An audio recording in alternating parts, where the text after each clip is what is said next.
दोस्ती में दरार।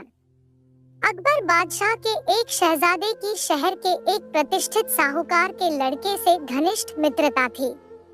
वह सारा दिन अपने मित्र के साथ सैर सपाटा किया करता था।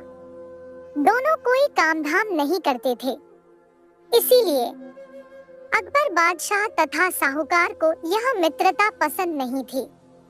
दोनों ही चाहते थे कि इनकी मित्रता टूट जाए ताकि दोनों ही किसी काम धंधे में ध्यान लगाएं। इन दोनों की मित्रता कैसे भंग हो, इस विषय पर एक दिन बादशाह विचार कर रहे थे, तभी बीरबल वहां पहुंच गए। उन्हें देख अकबर बहुत खुश हुए और पास बैठाकर बोले, साहूकार के पुत्र तथा शहजादे की दोस्ती किसी न किसी तरह से छुड़ानी चाहिए। मेरे विचार से तुम ही इस काम को कर सकते हो।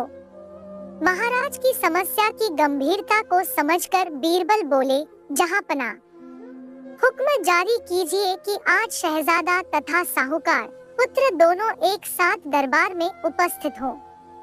अकबर बादशाह ने ऐसा हुक्म जारी कर दिया। दोनों मित्र नियत समय पर दरबार में उपस्थित हुए। कुछ देर तक इधर-उधर मन बहलाव की बातें होती रही। जब बीरबल ने देखा कि अब शहजादे का मन यहाँ नहीं लग रहा है, तो उन्होंने उसके साहूकार मित्र के पास जाकर उसके कान में फुसफुसा कर कुछ कहा। बात साफ नहीं थी, आता साहूकार का लड़का कुछ नहीं समझ पाया। इसके पश्चात बीरबल ने शहजादे के मित्र को संबोधित करके चेतावनी दी, ध्यान रहे, यह बात बिल्कुल गुप्त रखी जाए। अपने इष्ट मित्रों से भी तुम इसकी चर्चा मत करना।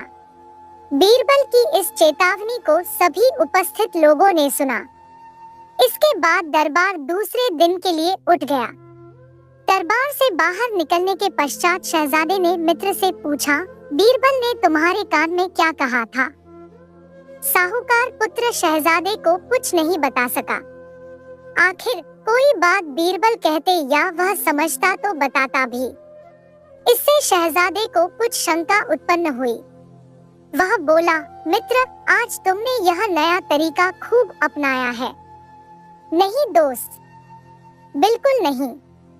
बीरबल ने मुझसे कुछ कहा ही नहीं, केवल कान के पास मुंह ले जाकर कुछ अस्पष्ट सा फुसफुसाया और खुलेआम यह कहा कि जो बात मैंने तुमसे कही है, इस बात को गुप्त रखना। साहूकार मित्र ने शहजादे को रोक समझाते हुए कहा, लेकिन शहजादे को उसकी बात पर विश्वास नहीं हुआ।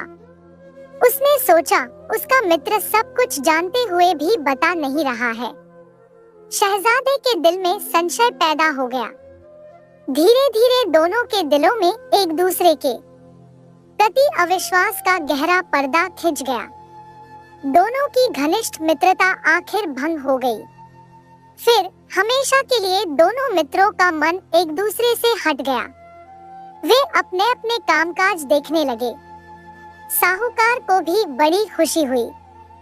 अकबर बादशाह बीरबल की चतुराई से अत्यधिक प्रसन्न हुए और सदा की तरह बीरबल को इस कार्य के लिए भी पुरस्कृत किया।